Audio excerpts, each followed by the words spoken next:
Hello everyone, আজকের ক্লাসে আমরা দেখব যে শপিফাই দিয়ে যে ই-কমার্স ওয়েবসাইটটি আমরা তৈরি করছি সেখানে কিভাবে আমরা পেমেন্ট মেথড অ্যাড করতে পারি।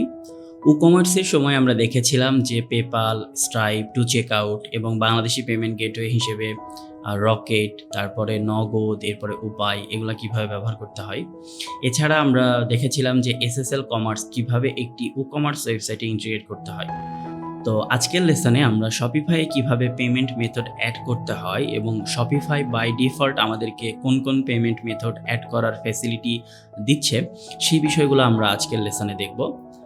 তো পেমেন্ট মেথড সেট আপ করার জন্য আমি যেই স্টোরটা সেট আপ করে রেখেছি শপিফাইয়ে সেই স্টোরে এসেছি। এরপরে বাম পাশে একদম নিচের দিকে যদি সেটিংস অপশনসটি যেটি দেয়া আছে সেখানে ক্লিক করছি। এখানে ক্লিক করলে বেশ কিছু অপশনস আমরা দেখতে পাচ্ছি, যেমন প্ল্যান, বিলিং, এরপরে হচ্ছে ইউজার্স অ্যান্ড পারমিশনস, পেমেন্টস।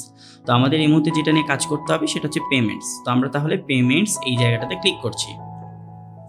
এরপরে শপিফাই আমাদেরকে বেশ কিছু পেমেন্টস অ্যাড করার সুবিধা দিচ্ছে, যেমন পেমেন্ট প্রোভাইডার্স, এরপরে সাপোর্টেড পেমেন্ট মেথডস, এরপরে ম্যানুয়াল পেমেন্ট মেথডস। সো আমরা সব বিষয়গুলোই দেখবো আর কি। তো আমরা যদি এখান থেকে এসে চুজ আ প্রোভাইডার এখানে ক্লিক করি, তাহলে দেখেন এখানে বেশ কিছু অপশনস কিন্তু দিয়ে দিচ্ছে, যেমন টু চেক আউট, তারপরে হচ্ছে অ্যাডিয়েন। আর এখানে একটা বিষয় খুবই ইম্পর্টেন্ট, সেটা হচ্ছে আপনি যে কান্ট্রির হয়ে ই-কমার্স ওয়েবসাইটটি তৈরি করছেন ইউজিং শপিফাই, যদি ওই দেশে বা ওই কান্ট্রিতে কোনো একটি পেমেন্ট সাপোর্ট না থাকে তাহলে কিন্তু এই যে নিচে দেখেন সুন্দর মতো করে লিখে দেওয়া আছে আনঅ্যাভেলেবল। যেমন আমি বাংলাদেশ থেকে এই মুহূর্তে অ্যাকাউন্টটি তৈরি করছি, সো বাংলাদেশে যেগুলো অ্যাভেলেবল না সেগুলোর নিচে কিন্তু আনঅ্যাভেলেবল দেওয়া আছে, আর যেগুলো অ্যাভেলেবল সেটাতে কিন্তু সিম্পলি জাস্ট নামটা দেওয়া আছে। ওকে, এবার একটা বিষয় খেয়াল করুন, আমরা এখান থেকে এসে জাস্ট আরেকবার পেমেন্টসে আসি। দেন এখান থেকে যদি পেমেন্ট প্রোভাইডার্স এই বিষয়টা দেখলাম, এরপরে যদি সাপোর্টেড পেমেন্ট মেথডস এখানে আসি, তাহলে দেখেন এখানে লেখা আছে অ্যাড পেমেন্ট মেথডস। সো এখানে এসে আপনি এখান থেকে সার্চ করতে পারবেন। ধরেন আমি এখানে এসে সার্চ করছি পেপাল লিখে, দেখি যে পেপাল এখানে সাপোর্টেড, ওরা সাপোর্ট করছে কিনা। সো এটা লিখে যদি সার্চ করি তাহলে কিছু সময় লাগতে পারে বিষয়টিকে সার্চ করার জন্য।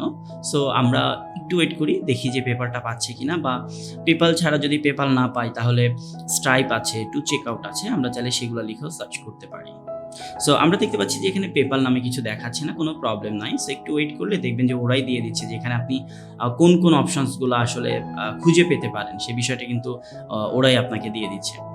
এরপর দেখেন আমরা যদি এখানে ম্যানুয়াল পেমেন্ট মেথডস এই অপশনসটিতে আসি, তাহলে অ্যাড ম্যানুয়াল পেমেন্ট মেথড এখানে ক্লিক করবেন। করে আপনি চাইলে কাস্টম পেমেন্ট মেথড অ্যাড করতে পারবেন, ব্যাংক ডিপোজিট অ্যাড করতে পারবেন, মানি অর্ডার অ্যাড করতে পারবেন, ক্যাশ অন ডেলিভারি, যে কোনো একটা প্রোডাক্ট কাস্টমার হাতে পেয়ে গেল দেন আপনাকে ক্যাশটা দিয়ে দিল, সো ক্যাশ অন ডেলিভারিটাও কিন্তু এখানে অ্যাড করা যায়।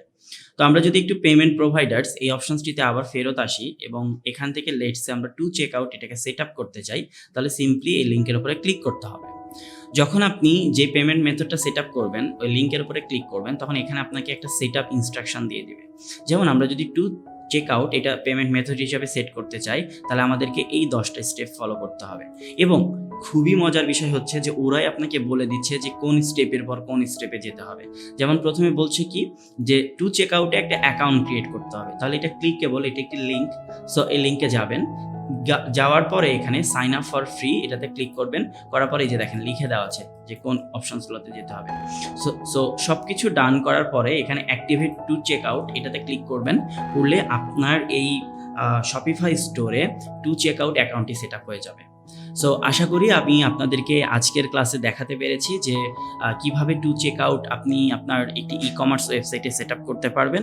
যদি কোনো কনফিউশন থাকে তাহলে অবশ্যই এখানকার স্টেপ কোনোটা আপনি মিস করে গেছেন কিনা সেটা একটু ক্রস চেক করবেন।